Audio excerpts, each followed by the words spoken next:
Partir et laisser sa maison derrière soi, avec en tout et pour tout un seul bagage. L'Ukraine accélère les évacuations de civils dans les zones qu'elle contrôle encore face à l'intensification des bombardements russes. Moscou affirme avoir détruit un dépôt de munitions ukrainien contenant des missiles et des obusiers de fabrication américaine. Si cela est confirmé, ce serait un coup dur pour les troupes ukrainiennes.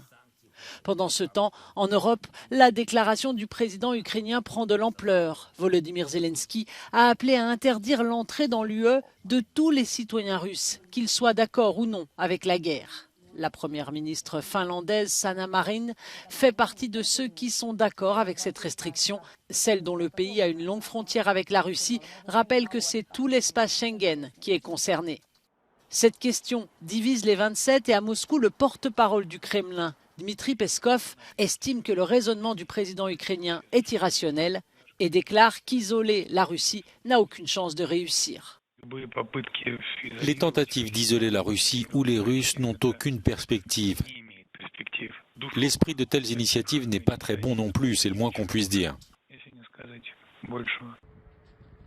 Pendant ce temps, l'attention du monde est toujours focalisée sur la centrale nucléaire de Zaporijjia, occupée par les forces russes. La plus grande centrale d'Europe a été attaquée à plusieurs reprises ces derniers jours.